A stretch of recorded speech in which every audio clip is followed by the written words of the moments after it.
Hello and welcome back to my channel. My name is Dr. Chelsea. I am a licensed clinical psychologist in the state of Georgia.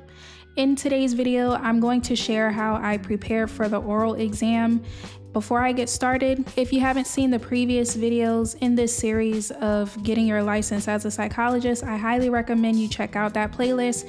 I shared how I got everything set up to do all the licensing exams, the process from start to finish, as well as the costs for me to do that in Georgia. And I also went over how I studied and prepared for the EPPP parts 1 and 2, as well as the jurisprudence exam.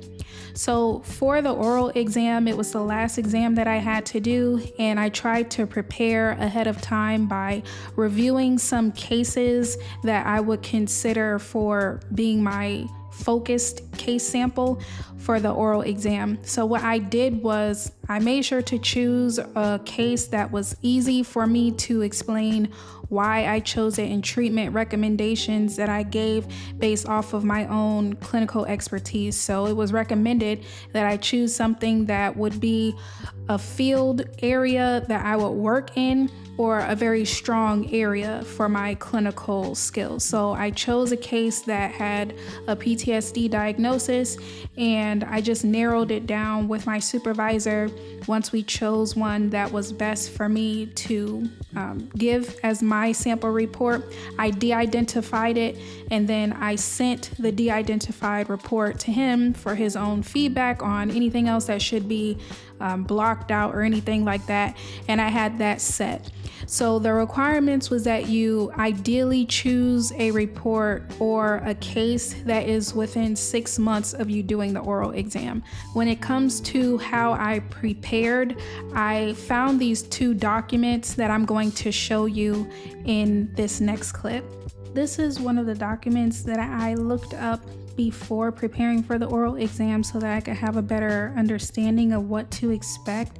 And I just read through the section for Psychologist on here, and it gave you an overview of the kind of sample that you could provide to the board, as well as the areas that would be assessed.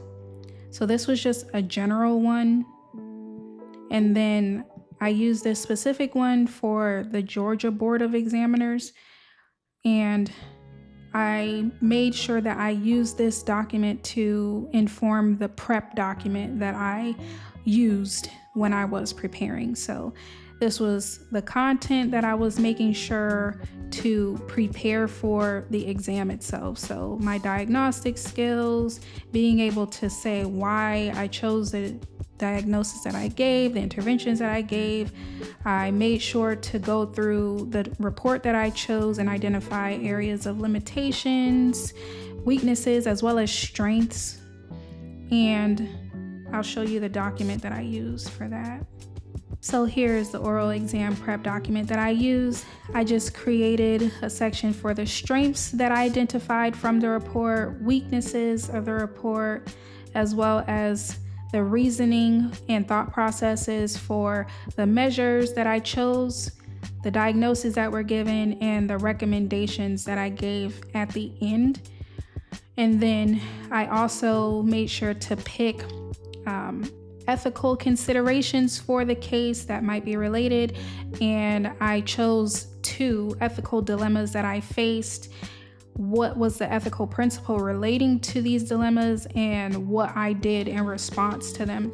And then here was just a summary of the areas that I wanted to make sure that I was focused on when preparing for the oral exam itself. So here's just a little overview of the process. I reviewed the case report, and then I prepared my strengths, weaknesses, and things that I would be asked questions about at least a month before the exam. So I took the exam on the 21st of April, and I just had all of this stuff prepped the month before. I sent my identified or de-identified case report to the board a couple weeks before the exam.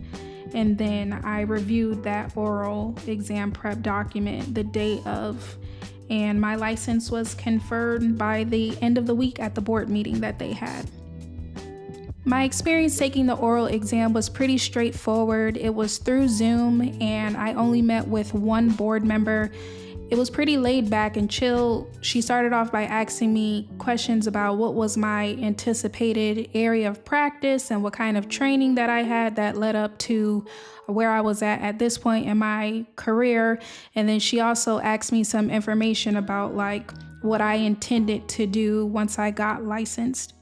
So when it comes to the questioning of the actual report that I had submitted to her, it was an evaluation report that I chose.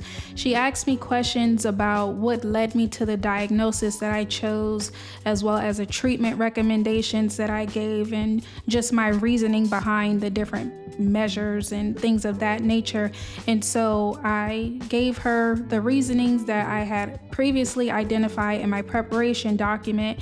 And she also had asked me how I would make changes in my conceptualization of the case or treatment recommendations, as well as the diagnosis that I gave if the client's social identities or other cultural factors were different. So I gave her some things that I would change based on different kinds of social identity swapping factors.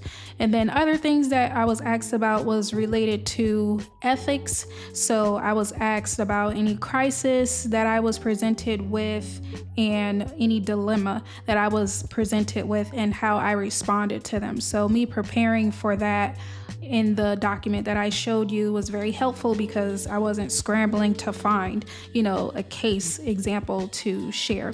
And so that was pretty much the gist of what she asked relating to the report and ethics.